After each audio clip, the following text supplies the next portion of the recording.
Thanks very much for your time, Bob. We're talking with Bob Arno. He's the chairman of the Reliability Committee of the Industrial Applications Society, and we were chatting over this particular problem. For those of you who follow the E&H Committee development, we know that we have a list of research issues here that we keep posted on our website, and of course it's impossibly large, but we have the benefit of Bob on the call today. This is actually the European session. Regardless, Bob and I were talking about a problem that many high voltage engineers in large campus power systems have in explaining to their upper management that their system, or how well their system compares to in its performance to public utilities. And one of the more dramatic maneuvers has been undertaken by Ohio State University, where they have turned over their power system. They actually sold their power distribution system to an outside private industry to operate and maintain it, and they get hundreds of millions of dollars in compensation for that.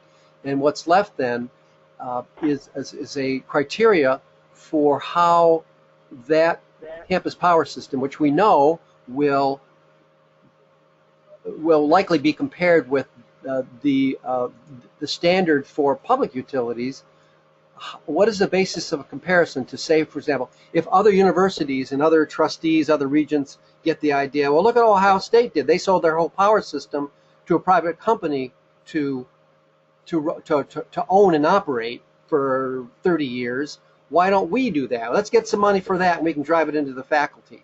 So now we have to talk about what implications that might have for how electrical power engineers for these large systems undertake their work.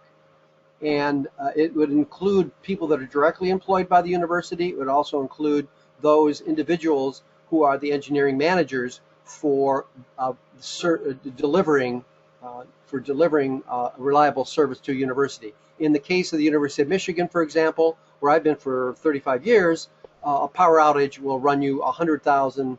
Let's say a forced outage will run you 100,000 to $1 million. So I set up, Bob, I guess I set up a bit of a layup there for you to comment on some of those, some of the facts and trends, what's going on.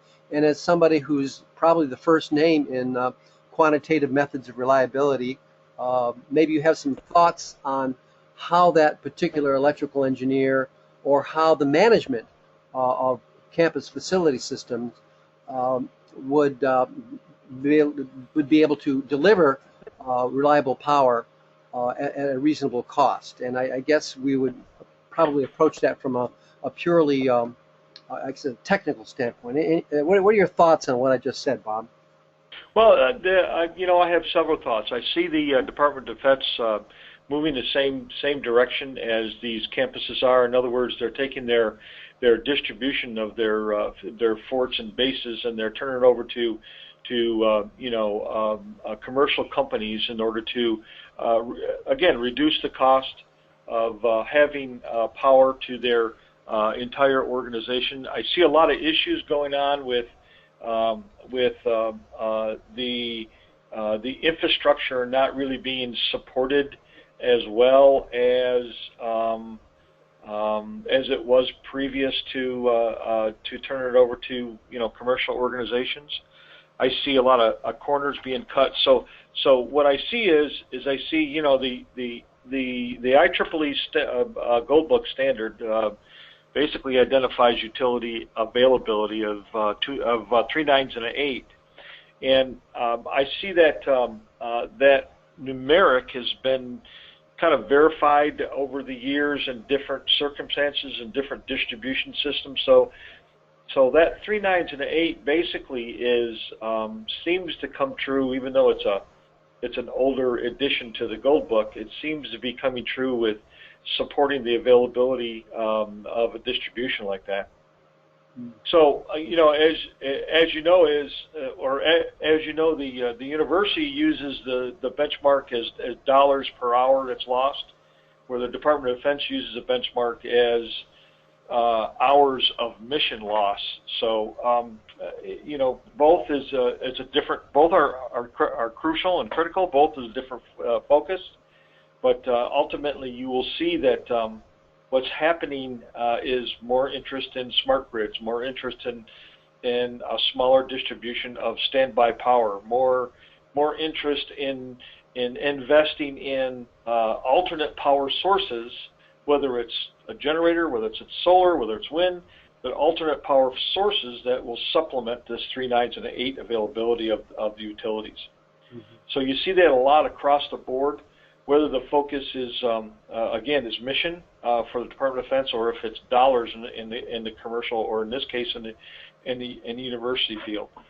Now, one of the things we're also seeing is that the indices or the numerics that the utilities calculate, of course, is focused on the dollar value of supplying that power reliably to the industry. And I think there's a disconnect between what the indices have indicated, or what the utilities have indicated, versus a true reliability or availability type of numeric, based on the availability of power and the true definition of that. And that's one of the things that we've been working on with people from 1366, IEEE Standard 1366, to see if we can't incorporate some of those concepts and ideas that comes out of the Gold Book standard for IEEE, and kind of coordinate those aspects. Mm-hmm.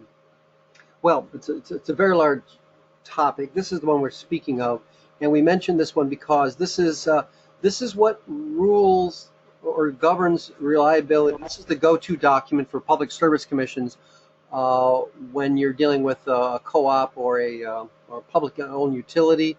They will cite this, and the ideas in this for the performance of a distribution system on the line side. So this would be in the case of a large camp research university that might have 10 incoming services, as the University of Michigan and others.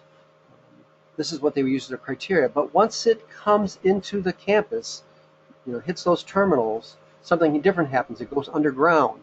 And this is what we're trying to get a grip on. My guess is that it may well be that with district energy systems, and with a more, I'll call, richer combination of backup sources and renewable sources, that something can be done here. But for the large macro decision, when the trustees and the regents say, hey, look at Ohio State University did, that's an awful handsome payout for a private organization to run our power system.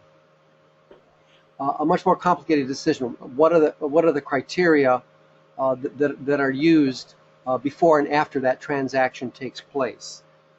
And we've only scratched the surface of the subject. I hope we can continue it. But my suspicion is that the idea of being able to get a large payout by selling your power grid to a private company to own and operate needs to have its expectations modified. And oh, by the way, in those 30 years, you're going to see evolutions in technologies that will. I think also, Mike, if I may add one more comment, I think also the decision to do that, and the legal documentation to hand that over to a commercial business, I think should also include someone that is well versed in the reliability of that power and what the university requires in terms of reliability, so that it is written into the legal documentation when that system is turned over. But that documentation is going to come back over here, right? It'll be incorporated by reference. My experience with the consultants and the AE firms and the energy management firms, the sort of, I'll call them the blue label names in the consulting business. We know who they are. Many of them are our colleagues that show up at our meetings a couple times a year. Is that they don't go that deep. They're not that numeric. and Correct. and it's largely political economic until, of course, you have an event, what I call unlocking event, that may add. Say you bought your power system for $300 million over 30 years. That if the as found condition of the power system was not represented correctly, then you put a lot of lawyers to work. Yes. And that's probably where we want to end our discussion. I hope we can continue this in a couple weeks, because it is the dominant issue in our industry right now among the leaders, the facility leaders, and the owners, the final fiduciaries of campus power systems. Thanks very much, Bob.